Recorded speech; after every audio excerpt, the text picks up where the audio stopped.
Plan ബിയെ കുറിച്ച് നിങ്ങളുടെ മനസ്സിൽ ഒരു പ്രാവശ്യമെങ്കിലും തോട്ട് വന്നിട്ടുണ്ടെങ്കിൽ, ചിന്ത വന്നിട്ടുണ്ടെങ്കിൽ, എൻ്റെ ആദ്യത്തെ ചോദ്യം വൈ യു ആർ പ്രിപ്പയറിങ് എന്നുള്ളതാണ്. ഇപ്പോൾ നിങ്ങൾ ചിന്തിക്കുന്നുണ്ടാവും, അപ്പോൾ പ്ലാൻ ബി ഒന്നും ഇല്ലാതെ പൂർണ്ണമായിട്ടും സിവിൽ സർവീസ് എക്സാമിലാണോ ഫോക്കസ് ചെയ്യേണ്ടത് എന്ന് ചോദിക്കുന്നുണ്ടാവും. നിങ്ങളുടെ ജീവിതത്തെ സംബന്ധിച്ച് നല്ലൊരു പ്ലാൻ വേണം എന്നുള്ളതാണ് നിങ്ങൾക്ക് അവിടെ ഇമ്പോർട്ടൻ്റ് ആയിട്ടുള്ള കാര്യം. അതായത് അവരെപ്പോൾ ആലോചിച്ചുകൊണ്ടിരിക്കും, ഒരു പ്ലാൻ ബി വേണ്ടേ, ഒരു പ്ലാൻ ബി വേണ്ടേ. പ്ലാൻ ബി എന്ന് പറഞ്ഞിട്ട് ഒന്നും ചെയ്യത്തൊന്നുമില്ല, ജസ്റ്റ് ചിന്തിച്ചുകൊണ്ടിരിക്കും, ഈ സിവിൽ സർവീസ് എക്സാം കിട്ടിയില്ലെങ്കിലോ, പ്ലാൻ ബി വേണ്ടേ, പ്ലാൻ ബി വേണ്ടേ, പ്ലാൻ ബി വേണ്ടേ.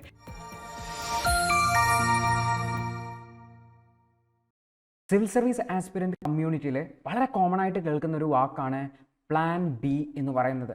അതായത് നമ്മൾ സിവിൽ സർവീസ് എക്സാമിന് പ്രിപ്പയർ ചെയ്യുകയാണ്, in case civil service exam clear ചെയ്യാൻ പറ്റിയില്ല എങ്കിൽ നമ്മൾ എന്ത് ചെയ്യും?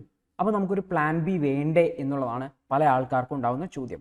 അതായത് പ്ലാൻ ബി എന്നുള്ളതിൻ്റെ പ്രധാനപ്പെട്ട കാരണം എന്ന് വെച്ചാൽ ഒരു സംശയമാണ്, വാട്ട് ഇഫ് ഐ കുഡിൻ, എനിക്ക് ക്ലിയർ ചെയ്യാൻ പറ്റിയില്ല എന്നുണ്ടെങ്കിൽ, ഐ കുഡിൻ ക്ലിയർ, ദെൻ എന്തായിരിക്കും എൻ്റെ ഭാവി, എന്തായിരിക്കും എൻ്റെ ഫ്യൂച്ചർ? സ്വാഭാവികമായിട്ടും എനിക്കൊരു പ്ലാൻ ബി വേണ്ടേ എന്നുള്ളൊരു ചോദ്യമായിരിക്കും നിങ്ങളായിക്കോട്ടെ, നിങ്ങളുടെ പാരൻസ് ആയിക്കോട്ടെ, അല്ലെങ്കിൽ നിങ്ങളുടെ ഫ്രണ്ട്സ് ആയിക്കോട്ടെ ചിലപ്പോൾ നിങ്ങളോട് ചോദിക്കുന്നുണ്ടാവുക. അപ്പോൾ ഈ ഒരു പ്ലാൻ ബി വേണോ, പ്ലാൻ ബി വേണ്ടയോ, എങ്ങനെയാണ് സിവിൽ സർവീസ് എക്സാമിന് പ്രിപ്പയർ ചെയ്യാൻ നമ്മൾ റെഡി ആവേണ്ടത്? ഇതാണ് നമ്മൾ ഈ ഒരു വീഡിയോയിൽ ഡിസ്കസ് ചെയ്യാൻ വേണ്ടി പോകുന്നതായിട്ടുള്ളത്. അപ്പോൾ ഇത്തരത്തിൽ പ്ലാൻ ബിയെ കുറിച്ച് നിങ്ങളുടെ മനസ്സിൽ ഒരു പ്രാവശ്യമെങ്കിലും തോട്ട് വന്നിട്ടുണ്ടെങ്കിൽ, ചിന്ത വന്നിട്ടുണ്ടെങ്കിൽ, എൻ്റെ ആദ്യത്തെ ചോദ്യം വൈ യു ആർ പ്രിപ്പയറിങ് എന്നുള്ളതാണ്. വൈ യു ആർ പ്രിപ്പയറിങ്, നിങ്ങൾ എന്തിനാണ് പിന്നെ സിവിൽ സർവീസ് എക്സാമിന് പ്രിപ്പയർ ചെയ്യാൻ വേണ്ടിയിട്ട് ശ്രമിക്കുന്നത് എന്നുള്ളതാണ്. കാരണം നിങ്ങൾക്കൊരു പ്ലാൻ ബി മതി, അല്ലെങ്കിൽ മറ്റേതെങ്കിലും ഒരു ജോലി മതി എന്നുണ്ടെങ്കിൽ നിങ്ങൾ എന്തിനാണ് പിന്നെ സിവിൽ സർവീസ് എക്സാമിന് പ്രിപ്പയർ ചെയ്യാൻ വേണ്ടി ശ്രമിക്കുന്നത്? ചിലപ്പോൾ നിങ്ങളുടെ ഉത്തരം ഉണ്ടാവുക, സിവിൽ സർവീസ് എക്സാം വളരെ പ്രസ്റ്റീജിയസ് ആയിട്ടുള്ള ഒരു എക്സാമാണ്, അത് ക്ലിയർ ചെയ്താൽ IAS ആവും, IPS ആവും, മറ്റേത് എക്സാമിന് പ്രിപ്പയർ ചെയ്ത് കഴിഞ്ഞാലും കിട്ടത്തില്ല. അപ്പോൾ അങ്ങനെയാണ് നിങ്ങളുടെ ഒരു ഉത്തരമെങ്കിൽ, അതായത് ഒരു പ്രസ്റ്റീജിയസ് ആയിട്ടുള്ള ജോബാണ്, എനിക്ക് ആ പ്രസ്റ്റീജിയസ് ആയിട്ടുള്ള ജോബ് കിട്ടിയാൽ നല്ലതല്ലേ, അതുകൊണ്ടാണ് ഞാൻ പ്രിപ്പയർ ചെയ്യുന്നതാണെന്നുണ്ടെങ്കിൽ നിങ്ങൾക്ക് വേണ്ടിയിട്ടുള്ള കൃത്യമായിട്ടുള്ള ഒരു ഉത്തരം ഞാൻ ഈ ഒരു വീഡിയോയിൽ കൃത്യമായിട്ട് പറയുന്നുണ്ട്. ഓക്കെ, എന്നാൽ ചില ആൾക്കാർ പറയും, എനിക്ക് എന്തായാലും IAS ആയാൽ മതി, എനിക്ക് IAS ആയാൽ മതി, IPS ആയാൽ മതി, അല്ലെങ്കിൽ IFS ആയാൽ മതി, അല്ലെങ്കിൽ എനിക്ക് ഒരു ഓൾ ഇന്ത്യ സർവീസ് ഉദ്യോഗസ്ഥനായാൽ മതി എന്ന് ചിന്തിക്കുന്ന ഒരാളുണ്ടാവും. എനിക്ക് IAS തന്നെ മതി എന്ന് പറയുന്ന ഒരാളാണെങ്കിൽ അയാൾക്ക് പ്ലാൻ ബിനെ കുറിച്ചിട്ട് വലിയ ചിന്തയൊന്നും ഉണ്ടാവില്ല. അങ്ങനെയുള്ള ഒരാളാണെങ്കിൽ നിങ്ങൾ പ്ലാൻ ബിനെ കുറിച്ച് ചിന്തിക്കില്ല. കാരണം നിങ്ങൾ എന്തായാലും തീരുമാനിച്ചിട്ടുണ്ടാവും, ഞാൻ എന്തായാലും ഈ ഒരു എക്സാം ക്ലിയർ ചെയ്യും, ഞാൻ IAS ആവും. ഓക്കെ, അപ്പോൾ അങ്ങനെയുള്ള ഒരാളാണ്, വളരെ മോട്ടിവേറ്റഡ് ആയിട്ടുള്ള ഒരാളാണെങ്കിൽ നിങ്ങൾക്ക് അത്തരത്തിലൊരു ചിന്ത ഉണ്ടാവില്ല എന്നുള്ളതാണ്. അപ്പോൾ ഇനി ഇങ്ങനെയുള്ള 2-3 കാറ്റഗറി ആൾക്കാരെ നമുക്ക് കാണാൻ വേണ്ടി പറ്റില്ലേ, പ്ലാൻ ബിനെ കുറിച്ച് ചിന്തിക്കുന്ന ആൾക്കാരെ. അപ്പോൾ അടുത്ത ചോദ്യം എന്ന് വെച്ചാൽ, ഈ പ്ലാൻ ബി എന്ന് പറഞ്ഞിട്ട് ആൾക്കാർ എന്താണ് സാധാരണ ഓപ്റ്റ് ചെയ്യുന്നത് എന്നുള്ളതാണ്. 1-2 ഉദാഹരണങ്ങൾ ഞാൻ പറയാം. ഒന്ന്, സാധാരണ ഞാൻ പറഞ്ഞതുപോലെ പ്ലാൻ ബി എന്ന് പറഞ്ഞിട്ട് ആൾക്കാർ മറ്റേതെങ്കിലും ഒരു എക്സാമിന് പ്രിപ്പയർ ചെയ്യാൻ വേണ്ടി ശ്രമിക്കും. അതായത് പ്രിപ്പയറിംഗ് ഫോർ അനദർ എക്സാം, ഏതെങ്കിലും ഒരു എക്സാമിന്. സാധാരണ പ്രിപ്പയർ ചെയ്യുന്നത് SSC CGL ആണ്, സെൻട്രൽ ഗവൺമെൻറ്റിൻ്റെ combined graduate level examination, clerical type പോസ്റ്റുകളിലേക്ക് പോകാൻ വേണ്ടിയിട്ടാണ്. മറ്റു ചില ആൾക്കാർ ബാങ്കിങ് എക്സാമുകൾക്ക് വേണ്ടിയിട്ട് പ്രിപ്പയർ ചെയ്യുന്നുണ്ടാവും. ചില ആൾക്കാർ കേരള PSCയുടെ വിവിധ എക്സാമുകൾക്ക് പ്രിപ്പയർ ചെയ്യണം. ചില ആൾക്കാർ ഇതിലും വ്യത്യസ്തമായിട്ടുള്ള എക്സാമുകൾക്ക് പ്രിപ്പയർ ചെയ്യുന്നുണ്ടാവും. ഇതാണ് ഒരു രീതി ചെയ്യുന്നത് കാണുന്നത്. രണ്ടാമത്തെ ഒരു രീതി ആൾക്കാർ ചെയ്യുന്നത് വെച്ചാൽ, ആൾക്കാർ പിന്നെ മറ്റെന്തെങ്കിലും ഒരു കോഴ്സസ് പ്രിപ്പയർ ചെയ്യാൻ വേണ്ടി തുടങ്ങും. ഉദാഹരണത്തിന് ഒരു BA അല്ലെങ്കിൽ BTech ഒക്കെ കഴിഞ്ഞിട്ടായിരിക്കും പ്രിപ്പയർ ചെയ്യുന്നത്. അപ്പോൾ അതിൻ്റെ പാരലലിൽ തന്നെ വല്ല MSCയോ വല്ല MAയോ അങ്ങനെയുള്ള സബ്ജക്റ്റുകൾ ഏതെങ്കിലും, ചിലപ്പോൾ അവരുടെ ഓപ്ഷണൽ റിലേറ്റഡ് ആയിട്ടുള്ള സബ്ജക്റ്റ് ഒക്കെ തന്നെയായിരിക്കും, അവർ അങ്ങനെയുള്ള സബ്ജക്റ്റുകൾ ഏതെങ്കിലും പഠിക്കാൻ വേണ്ടി, അതായത് ഓപ്പൺ യൂണിവേഴ്സിറ്റികളിൽ നിന്ന്, IGNOU പോലുള്ള ഓപ്പൺ യൂണിവേഴ്സിറ്റികളിൽ നിന്ന് പഠിക്കാൻ വേണ്ടി ശ്രമിക്കും. അപ്പോൾ അതിൻ്റെ എക്സാമുകൾ ഇടയിലുണ്ടാവും. അപ്പോൾ അതിൻ്റേതായിട്ടുള്ള വർക്കുകൾ, അതായത് എന്തെങ്കിലും സെമിനാറോ അല്ലെങ്കിൽ അതിൻ്റേതായിട്ടുള്ള തീസിസ് വർക്കുകളോ ഒക്കെ ഉണ്ടാവും. കാരണം പോസ്റ്റ് ഗ്രാജുവേഷൻ ആണ്, സം കൈൻഡ് ഓഫ് അസൈൻമെൻറ്റ്സ് അങ്ങനെയുള്ള കാര്യങ്ങളൊക്കെ ഉണ്ടാവും. അപ്പോൾ അതും അതിൻ്റെ ഇടയിലായിട്ട് പോകും. ഇനി മൂന്നാമത്തെ ഒരു ടിപ്പിക്കലായിട്ടുള്ള ടൈപ്പ് ആൾക്കാരുണ്ട്, അവർ പ്ലാൻ ബിനെ കുറിച്ചിട്ട് എപ്പോഴും തിങ്ക് ചെയ്തുകൊണ്ടിരിക്കുകയുള്ളൂ. അതായത് അവരെപ്പോൾ ആലോചിച്ചുകൊണ്ടിരിക്കും, ഒരു പ്ലാൻ ബി വേണ്ടേ, ഒരു പ്ലാൻ ബി വേണ്ടേ. പ്ലാൻ ബി എന്ന് പറഞ്ഞിട്ട് ഒന്നും ചെയ്യത്തൊന്നുമില്ല, ജസ്റ്റ് ചിന്തിച്ചുകൊണ്ടിരിക്കും, ഈ സിവിൽ സർവീസ് എക്സാം കിട്ടിയില്ലെങ്കിലോ, പ്ലാൻ ബി വേണ്ടേ, പ്ലാൻ ബി വേണ്ടേ, പ്ലാൻ ബി വേണ്ടേ. പക്ഷേ ഒന്നും ചെയ്യാത്ത ഒരു ടൈപ്പ് ആൾക്കാരുണ്ട്. നിങ്ങൾ ഈ മൂന്നാമത്തെ കാറ്റഗറിയിൽ വരുന്ന ആൾക്കാരാണെങ്കിൽ എനിക്ക് നിങ്ങളോട് പറയാനുള്ള കാരണം എന്ന് വെച്ച് കഴിഞ്ഞാൽ, ആദ്യം ഈ തോട്ട് പ്രോസസ്സ് നിർത്തിയിട്ട് പ്രിപ്പറേഷനിൽ ഫോക്കസ് ചെയ്യൂ എന്നുള്ളതാണ്. ബാക്കി 2 കാര്യം ചെയ്യുന്നതിലും എന്തെങ്കിലും ഒരു പോസിറ്റീവായിട്ടുള്ള ഔട്ട്പുട്ട് ഉണ്ട്. അറ്റ്ലീസ്റ്റ് നമുക്ക് വേറൊരു ജോലി കിട്ടും, അല്ലെങ്കിൽ ഇവിടെ ആണെങ്കിൽ ഒരു ഡിഗ്രി കിട്ടും എന്നുള്ള ഒരു ഔട്ട്പുട്ട്. ഈ മൂന്നാമത്തെ കാറ്റഗറിയിൽ വരുന്ന ഒരാളാണ് നിങ്ങളെങ്കിൽ നിങ്ങൾക്ക് ഒരു ഔട്ട്പുട്ടും കിട്ടാൻ പറ്റില്ല. നിങ്ങൾക്ക് സിവിൽ സർവീസ് എക്സാം ക്ലിയർ ചെയ്യാൻ പറ്റില്ല, നിങ്ങൾക്ക് നിങ്ങൾക്ക് ഒരു ഔട്ട്പുട്ടും ഒരു പോസിറ്റീവ് ആയിട്ടുള്ള ഔട്ട്പുട്ടും കിട്ടില്ല. അപ്പോൾ മൂന്നാമത്തെ കാറ്റഗറിയിലാണ് നിങ്ങൾ വരുന്നതെങ്കിൽ ആദ്യം നിങ്ങളുടെ ഈ തോട്ട് പ്രോസസ്സ് നിർത്തുക എന്നുള്ളതാണ് നിങ്ങൾ ചെയ്യേണ്ടത്. എന്നിട്ട് എക്സാമിൽ ഫോക്കസ് ചെയ്യാൻ വേണ്ടിയിട്ട് ശ്രമിക്കുക. മറിച്ച് 1-2 ഓപ്ഷനാണ് നിങ്ങൾ ചിന്തിക്കുന്നതെങ്കിൽ അതിനൊരു പോസിറ്റീവ് ആയിട്ടുള്ള ഔട്ട്കം ഉണ്ട് എന്നുള്ളത് കൊണ്ട് തന്നെ അത് വലിയ കുഴപ്പമില്ല. പക്ഷേ നിങ്ങളുടെ സിവിൽ സർവീസ് എക്സാം കുളമായി കിട്ടും എന്ന് ഞാൻ ഗ്യാരണ്ടി ചെയ്ത് പറഞ്ഞു തരാം. അപ്പോൾ നിങ്ങൾ ചിന്തിക്കുന്നുണ്ടാവും, അപ്പോൾ പ്ലാൻ ബി ഒന്നും ഇല്ലാതെ പൂർണ്ണമായിട്ടും സിവിൽ സർവീസ് എക്സാമിലാണോ ഫോക്കസ് ചെയ്യേണ്ടത് എന്ന് ചോദിക്കുന്നുണ്ടാവും. അവിടെയാണ് നമുക്ക് നല്ലൊരു പ്ലാൻ വേണം എന്ന് പറയുന്നതായിട്ടുള്ളത്. നിങ്ങൾക്ക് നിങ്ങളുടെ ജീവിതത്തെ സംബന്ധിച്ച് നല്ലൊരു പ്ലാൻ വേണം എന്നുള്ളതാണ് നിങ്ങൾക്ക് അവിടെ ഇമ്പോർട്ടൻ്റ് ആയിട്ടുള്ള കാര്യം. അതായത് നിങ്ങളുടെ ജീവിതത്തെക്കുറിച്ച് നിങ്ങൾക്കൊരു പ്ലാൻ വേണം. നിങ്ങൾ എന്തിനാണ് സിവിൽ സർവീസ് എക്സാമിന് പ്രിപ്പയർ ചെയ്യുന്നത്, എന്തിനു വേണ്ടിയിട്ടാണ് ഈ ഒരു എക്സാമിന് പ്രിപ്പയർ ചെയ്യുന്നതെന്നൊക്കെ നിങ്ങൾക്കൊരു ഐഡിയ വേണം എന്നുള്ളതാണ് വളരെ ഇമ്പോർട്ടൻ്റ് ആയിട്ടുള്ള കാര്യം. അപ്പോൾ നിങ്ങൾക്ക് ചെയ്യാൻ പറ്റുന്ന 2, 3, 4 ഓപ്ഷൻസ് ഞാൻ പറഞ്ഞുതരാം. അപ്പോൾ നിങ്ങൾക്ക് അതിനനുസരിച്ച് പ്ലാൻ ചെയ്യാൻ വേണ്ടി പറ്റും. ഒരു കാര്യം എന്ന് പറഞ്ഞു കഴിഞ്ഞാൽ നിങ്ങൾക്ക് സിവിൽ സർവീസ് IAS ആവണം തന്നെയാണ് ആഗ്രഹം. പക്ഷെ നിങ്ങൾക്ക് IAS കിട്ടിയില്ലെങ്കിലോ എന്നുള്ള ഒരു ചിന്തയുണ്ടെങ്കിൽ നിങ്ങൾക്ക് ചെയ്യാൻ പറ്റുന്ന ആദ്യത്തെ കാര്യം എന്ന് വെച്ചാൽ നേരിട്ട് സിവിൽ സർവീസ് എക്സാമിന് പ്രിപ്പയർ ചെയ്യുന്നതിന് പകരം ഡിഗ്രി കഴിഞ്ഞതിന് ശേഷം വേറെ ഏതെങ്കിലും ഒരു എക്സാമിന് പ്രിപ്പയർ ചെയ്യുക. നിങ്ങൾ ഗവൺമെൻറ് എക്സാം ആണെങ്കിൽ SSC CGL അല്ലെങ്കിൽ കേരള PSCയുടെ എക്സാമോ അല്ലെങ്കിൽ മറ്റേതെങ്കിലും ബാങ്കിൻ്റെ എക്സാമിനോ എന്തിനെങ്കിലും ആയിട്ട് പ്രിപ്പയർ ചെയ്യാം. അല്ലെങ്കിൽ മറ്റേതെങ്കിലും PSUവിൻ്റെ എക്സാമിനോ നിങ്ങൾ എഞ്ചിനീയറോ മറ്റോ ആണെങ്കിൽ ഗവൺമെൻറ് സർവീസിൽ അല്ലെങ്കിൽ PSUസിലൊക്കെ എഞ്ചിനീയർ ആയിട്ടൊക്കെ കയറാൻ വേണ്ടി വരും. അത്തരം എക്സാംസിന് പ്രിപ്പയർ ചെയ്യുക ആദ്യം തന്നെ. എന്നിട്ട് ആദ്യം ജോബ് കിട്ടുക. നിങ്ങൾ ഡിഗ്രി കഴിയുമ്പോൾ ഏകദേശം 20, 22 അല്ലെങ്കിൽ 21, 22 വയസ്സായിരിക്കും. നിങ്ങൾ അത്യാവശ്യം നന്നായിട്ട് പ്രിപ്പയർ ചെയ്യുകയാണെങ്കിൽ ഒരു 23-ാം വയസ്സ് അല്ലെങ്കിൽ 24-ാം വയസ്സാകുമ്പോഴത്തേക്ക് നിങ്ങൾക്കൊരു ജോബ് സെക്യൂർ ആയിട്ട് കിട്ടും. ഈ ജോബ് കിട്ടിയതിന് ശേഷം ലീവ് എടുക്കുക. ജോബ് കിട്ടിയിട്ട് ജോബ് ചെയ്യാൻ പോകരുത്. ജോബ് കിട്ടിയതിൻ്റെ പിറ്റേ ദിവസം തന്നെ പോയിട്ട് ഒരു 3 വർഷത്തേക്കോ 2 വർഷത്തേക്കോ ലീവ് കൊടുത്തിട്ട് വരിക. ഓക്കെ, ജോബ് ചെയ്യാൻ നിൽക്കരുത്. ജോബ് ചെയ്യാൻ നിന്ന് കഴിഞ്ഞാൽ നിങ്ങൾ IASൻ്റെ എക്സാമിന് വീണ്ടും വരണം എന്നില്ല. അതുകൊണ്ടാണ് ജോബ് കിട്ടിയ ഉടനെ തന്നെ ലീവ് കൊടുക്കുക. ലീവ് എടുത്ത് നിങ്ങൾ പ്രിപ്പയർഡ് ആയിരിക്കണം. ഞാൻ ജോബ് എടുക്കുന്നത് എനിക്കൊരു ബാക്കപ്പിന് വേണ്ടിയിട്ടാണ് എന്നുള്ള ചിന്തയിൽ എന്നിട്ട് ജോബിൽ ലീവും കൊടുത്തിട്ട് തിരിച്ച് പ്രിപ്പറേഷന് വേണ്ടി വരിക. എന്നിട്ട് ഡെഡിക്കേറ്റഡ് ആയിട്ട് 1.5 വർഷം പ്രിപ്പയർ ചെയ്യുക. കൃത്യമായിട്ടുള്ള സ്ട്രാറ്റജിയിൽ കൃത്യമായിട്ടുള്ള എഫേർട്ടിൽ പ്രിപ്പയർ ചെയ്യുക. കാരണം ഈ സിവിൽ സർവീസ് എക്സാം പ്രിപ്പറേഷനിൽ ഡെഡിക്കേറ്റഡ് ആയിട്ടുള്ള എഫേർട്ട് ആവശ്യമാണ്. ഡെഡിക്കേറ്റഡ് ആയിട്ടുള്ള എഫേർട്ട് എന്ന് പറഞ്ഞാൽ ഇതിൻ്റെ ഇടയിൽ വേറെ എന്തെങ്കിലും ചെയ്യാൻ പോയി കഴിഞ്ഞാൽ ഈ പ്രിപ്പറേഷൻ അങ്ങ് കുളമായി കിട്ടും. കാരണം നിങ്ങൾക്കറിയാം 8 ലക്ഷം 10 ലക്ഷം ആൾക്കാർ ഓരോ വർഷവും പ്രിപ്പയർ ചെയ്യുന്നുണ്ട്. എന്നിട്ട് അതിൽ വെറും 15,000 ആൾക്കാരൊക്കെയാണ് പ്രിലിംസ് ക്ലിയർ ആവുന്നത്. അതിൽ 3 ലക്ഷത്തോളം ആൾക്കാർക്ക്, അതായത് 30% ആൾക്കാർക്ക് പ്രിലിംസിന് അപ്ലൈ ചെയ്തിട്ട് അറ്റൻഡ് ചെയ്യാനുള്ള കോൺഫിഡൻസ് പോലും ഇല്ലാത്തൊരു എക്സാമാണ്.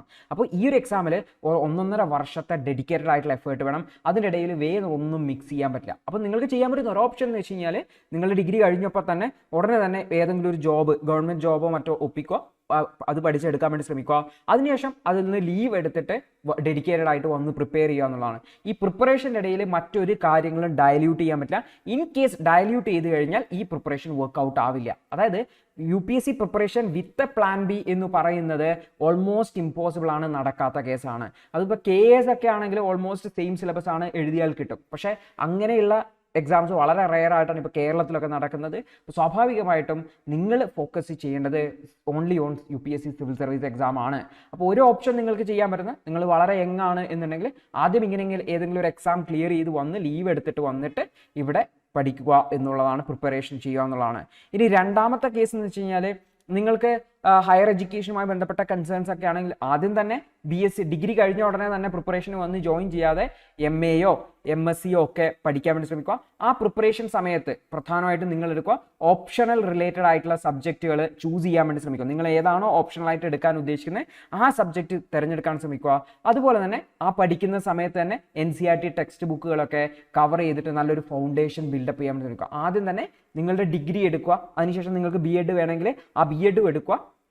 അതിനുശേഷം ഡെഡിക്കേറ്റഡ് ആയിട്ട് UPSC പ്രിപ്പറേഷനിലേക്ക് ഇറങ്ങുക. ഇപ്പോൾ ഓൾറെഡി നിങ്ങൾക്കൊരു പോസ്റ്റ് ഗ്രാജുവേഷനായി നിങ്ങൾക്ക് ഓൾറെഡി ഒരു എക്സാം അല്ലെങ്കിൽ നെറ്റൊക്കെ ക്വാളിഫൈ ചെയ്തിട്ട് വന്നിട്ട് ഇവിടെ എന്ത് ചെയ്യുക, പ്രിപ്പറേഷൻ തുടങ്ങുക. In case preparation goes wrong എന്ത് ചെയ്യാൻ പറ്റും, പ്രിപ്പറേഷൻ ഒന്നും നടക്കുന്നില്ല, കാര്യമായിട്ടുള്ള ഔട്ട്പുട്ട് ഒന്നുമില്ല, 1-2 പ്രാവശ്യം എഴുതിയിട്ട് നമുക്ക് കിട്ടുന്നില്ല എന്നുണ്ടെങ്കിൽ തിരിച്ച് നമ്മളെ പ്ലാൻ ബി, നമ്മൾ ഓൾറെഡി സെക്യൂർഡ് ആണ്, നമ്മൾ എന്താണോ പാരലലി ചെയ്യുന്നത് അത് ഓൾറെഡി സെക്യൂർഡ് ആണ്. അപ്പോൾ ഓർത്ത് വെക്കേണ്ട കാര്യം എന്ന് വെച്ചാൽ ഇവിടെ എല്ലാം ഞാൻ പറയാൻ ഉദ്ദേശിക്കുന്നത് ഒരേ ഒരു കാര്യം മാത്രമേ ഉള്ളൂ. സിവിൽ സർവീസ് എക്സാമിൻ്റെ കൂടെ നിങ്ങൾ MSc പഠിക്കാനോ MA പഠിക്കാനോ ശ്രമിക്കരുത്. സിവിൽ സർവീസ് എക്സാമിൻ്റെ കൂടെ നിങ്ങൾ SSC CGLോ KPSCയോ ഒന്നും ചെയ്യാൻ ശ്രമിക്കരുത്. അതിനു മുന്നേ നിങ്ങൾ ആദ്യം പ്ലാൻ ചെയ്തിട്ട് ഇങ്ങോട്ട് വരാൻ വേണ്ടി ശ്രമിക്കുക എന്നുള്ളതാണ് ചെയ്യേണ്ടതായിട്ടുള്ളത്. അതിനുശേഷം ഡിഗ്രിയൊക്കെ കിട്ടി MSc ഒക്കെ കിട്ടിയതിന് ശേഷം ഡെഡിക്കേറ്റഡ് ആയിട്ട് വന്ന് 1.5 വർഷം ഇവിടെ പ്രിപ്പയർ ചെയ്യാൻ വേണ്ടിയിട്ട് ശ്രമിക്കുക എന്നുള്ളതാണ്. ഇനി ചില ആൾക്കാർ ചിന്തിക്കുന്നുണ്ടാവും ഇതെല്ലാം പോയി, ഞാൻ ഓൾറെഡി പ്രിപ്പയർ ചെയ്യാൻ തുടങ്ങി, MScയും SSC CGLും ഒന്നും ഞാൻ നോക്കിയില്ല, ഇതൊക്കെ പുതിയതായിട്ട് വരുന്ന ആൾക്കാർക്കുള്ളതല്ലേ സൊല്യൂഷൻ എന്നുള്ളതാണ്. അപ്പോൾ എൻ്റെ ചോദ്യം എന്ന് വെച്ചാൽ, നിങ്ങൾക്ക് IAS അല്ലെങ്കിൽ IPS തന്നെ വേണം, അല്ലെങ്കിൽ IFS ഒക്കെ തന്നെ വേണം എന്നുള്ള നിർബന്ധ ബുദ്ധിയുള്ള ഒരു ആഗ്രഹമുള്ള ഒരാളാണെങ്കിൽ നിങ്ങളുടെ അറ്റംപ്റ്റ് തീരുന്നത് വരെ അറ്റംപ്റ്റ് ചെയ്തുകൊണ്ടേയിരിക്കുക, പരിശ്രമിക്കുക. അപ്പോൾ ഓർത്ത് വെക്കേണ്ട കാര്യം, നിങ്ങൾ അറ്റംപ്റ്റ് തീരുന്നത് വരെ അറ്റംപ്റ്റ് ചെയ്യുക എന്ന് പറഞ്ഞാൽ നിങ്ങളുടെ സ്ട്രാറ്റജി പോക്കാണ്, നിങ്ങളുടെ ഡെഡിക്കേഷൻ കുറവാണ് എന്ന് നിങ്ങൾ മനസ്സിലാക്കണം. കാരണം സിവിൽ സർവീസ് എക്സാം ക്ലിയർ ചെയ്യാൻ വേണ്ടിയിട്ട് ഒരുപാട് വർഷങ്ങളോ ഒരുപാട് എഫേർട്ടോ ഒന്നും ആവശ്യമില്ല. കൃത്യമായിട്ടുള്ള 1.5 വർഷം കൃത്യമായിട്ടുള്ള സ്ട്രാറ്റജിയിൽ കൃത്യമായിട്ടുള്ള ഡെഡിക്കേറ്റഡ് ആയിട്ടുള്ള എഫേർട്ട് മതി. എന്താ ഈ സ്ട്രാറ്റജി എന്ന് പറഞ്ഞാൽ, അത് ആരെങ്കിലും കണ്ടുപിടിച്ചോ എൻ്റെ സീക്രട്ട് സ്ട്രാറ്റജിയോ നിങ്ങളുടെ സീക്രട്ട് സ്ട്രാറ്റജിയോ ഒന്നുമില്ല. സ്ട്രാറ്റജി വളരെ സിമ്പിളാണ്. എല്ലാം പഠിക്കുക, എല്ലാം റിവിഷൻ ചെയ്യുക, എല്ലാം പ്രാക്ടീസ് ചെയ്യുക എന്നുള്ളതാണ്. ആ ഒരു കാര്യം കൃത്യമായിട്ട് 1.5 വർഷം ഡെഡിക്കേറ്റ് ചെയ്ത് എഫേർട്ട് എടുക്കുകയാണെങ്കിൽ നിങ്ങൾക്ക് കൃത്യമായിട്ട് ഇന്ന് പ്രിപ്പയർ ചെയ്യുമ്പോൾ അടുത്ത വർഷത്തെ എക്സാം നിങ്ങൾക്ക് ക്ലിയർ ചെയ്ത് എടുക്കാൻ വേണ്ടി പറ്റും എന്നുള്ളതാണ്. ഓക്കെ, അപ്പോൾ നിങ്ങൾക്ക് IAS IPS IFS തന്നെ വേണമെന്നുണ്ടെങ്കിൽ നിങ്ങളുടെ സ്ട്രാറ്റജി ഒന്ന് റിവൈസ് ചെയ്യുക, സ്ട്രാറ്റജി കൃത്യമായിട്ട് പരിശോധിക്കുക. സ്ട്രാറ്റജിനെ സംബന്ധിച്ച് ഡീറ്റെയിൽ ആയിട്ടുള്ള വീഡിയോ ഞാൻ ചെയ്തിട്ടുണ്ട്, അതൊന്ന് കടന്നു പോകുമ്പോൾ കൃത്യമായിട്ട് ഐഡിയ കിട്ടും. സ്ട്രാറ്റജിനെ കൃത്യമായിട്ട് ഫോളോ ചെയ്യുക, ആ സ്ട്രാറ്റജിയിൽ സ്റ്റിക്ക് ഓൺ ചെയ്യുക, ഡെഡിക്കേറ്റഡ് ആയിട്ടുള്ള എഫേർട്ട് എടുക്കുക, നിങ്ങൾ ക്ലിയർ ചെയ്തിട്ടുണ്ടാവാം. പിന്നെ നിങ്ങൾക്ക് പ്ലാൻ ബിനെ കുറിച്ചുള്ള ചിന്തയൊന്നും വേണ്ട. ഇനി നിങ്ങൾക്ക് എന്നാലും ഒരു സംശയമുള്ള ആൾക്കാരാണെങ്കിൽ നിങ്ങൾ ആദ്യം എത്ര അറ്റംപ്റ്റുകൾ സിവിൽ സർവീസിന് എടുക്കും എന്നുള്ളത് നിങ്ങളൊന്ന് ഫിക്സ് ചെയ്യുക. അതായത് നമ്മൾ ഈ ലാസ്റ്റ് അറ്റംപ്റ്റ് വരെ നോക്കണ്ട, എനിക്ക് എലിജിബിൾ ആണെന്നുണ്ടെങ്കിൽ ആദ്യത്തെ ഫസ്റ്റ് അറ്റംപ്റ്റ് തന്നെ എനിക്കിത് ക്ലിയർ ചെയ്യാൻ പറ്റണം. എന്നിട്ട് ഫസ്റ്റ് അറ്റംപ്റ്റ് കൊടുക്കുക, ക്ലിയർ ചെയ്യാൻ പറ്റുമെങ്കിൽ ക്ലിയർ ചെയ്തു പോയി, ക്ലിയർ ചെയ്യാൻ പറ്റിയില്ല എങ്കിൽ ഡ്രോപ്പ് ചെയ്തിട്ട് നമ്മൾ നമ്മുടെ കരിയർ നോക്കി പോവുക. അതായത് ഇത് നല്ലൊരു ജോബല്ലേ, ഈ ജോബ് കിട്ടുന്നതല്ലേ നല്ലത് എന്ന് ചിന്തിച്ച കുറച്ച് ആൾക്കാരെ കുറിച്ച് ഞാൻ ആദ്യം പറഞ്ഞിട്ടുണ്ടായിരുന്നു. അവരോടുള്ള ഒരു ഉപദേശമാണ്. അപ്പോൾ നിങ്ങൾ എത്ര അറ്റംപ്റ്റ് ഇതിന് കൊടുക്കും എന്നുള്ളത് തുടക്കത്തിൽ തന്നെ തീരുമാനിക്കുക. 1 അറ്റംപ്റ്റ് ആണോ, 2 അറ്റംപ്റ്റ് ആണോ, 3 അറ്റംപ്റ്റ്, മാക്സിമം 3 അറ്റംപ്റ്റിലേക്ക് ഫിക്സ് ചെയ്യാൻ വേണ്ടി ശ്രമിക്കുക. കാരണം നിങ്ങളുടെ ഒരു നല്ല പഠിക്കാനുള്ള പീരീഡും മറ്റും ഒക്കെ ഇവിടെ നഷ്ടപ്പെട്ടു പോകും. അപ്പോൾ നിങ്ങളൊരു 3 അറ്റംപ്റ്റ് മാക്സിമം ഫിക്സ് ചെയ്യുക. ഓർത്ത് വെക്കേണ്ട കാര്യം എന്ന് വെച്ചാൽ, ഞാൻ 1 അറ്റംപ്റ്റ് 2 അറ്റംപ്റ്റ് 3 അറ്റംപ്റ്റ് എന്നൊക്കെ പറയുമ്പോൾ നിങ്ങളുടെ മനസ്സിൽ മനസ്സിലാക്കേണ്ടത് 3 അറ്റംപ്റ്റ് വേണോ ഇത് ക്ലിയർ ചെയ്യാൻ എന്ന് ചോദിച്ചു കഴിഞ്ഞാൽ, 3 അറ്റംപ്റ്റ് നിങ്ങൾക്ക് എടുക്കുന്നുവെങ്കിൽ നിങ്ങളുടെ സ്ട്രാറ്റജി അല്ലെങ്കിൽ നിങ്ങൾ പഠിക്കുന്ന രീതി, നിങ്ങളുടെ ഡെഡിക്കേഷൻ കുറവാണ് എന്നുള്ളതാണ് അത് കാണിക്കുന്നത്. നിങ്ങൾക്ക് പ്രിപ്പയർ ചെയ്യാൻ വേണ്ടിയിട്ട് ജസ്റ്റ് 1.5 ഇയർ മതി. അപ്പോൾ നിങ്ങൾ ആദ്യം ചെയ്യേണ്ട കാര്യം, നിങ്ങൾ എത്ര അറ്റംപ്റ്റ് എടുക്കും എന്നുള്ളതൊന്ന് ഫിക്സ് ചെയ്യുക. ഉദാഹരണത്തിന് ഞാൻ 2 അറ്റംപ്റ്റേ മാക്സിമം എടുക്കുള്ളൂ. ഫസ്റ്റ് അറ്റംപ്റ്റ് തന്നെ ക്ലിയർ ചെയ്യാൻ വേണ്ടി ശ്രമിക്കുക. ഇൻ കേസ് ക്ലിയർ ചെയ്യാൻ പറ്റില്ലെങ്കിൽ സെക്കൻഡ് അറ്റംപ്റ്റും കൂടി എടുക്കുക. അതിലും ക്ലിയർ ചെയ്യാൻ പറ്റില്ലെങ്കിൽ ഡ്രോപ്പ് ചെയ്തിട്ട് അടുത്ത പ്ലാൻ ബിയിലേക്ക് കുറിച്ച് ചിന്തിച്ച് അതിനെക്കുറിച്ച് അന്വേഷിക്കാൻ വേണ്ടി നോക്കുക. അപ്പോൾ ഇവിടെ എല്ലാം ഞാൻ പറഞ്ഞു വന്നത് ഒറ്റ കാര്യം മാത്രമാണ്, don't mix with UPSC preparation. UPSC പ്രിപ്പറേഷൻ്റെ കൂടെ മിക്സ് ചെയ്യാൻ വേണ്ടിയിട്ട് ശ്രമിക്കരുത്.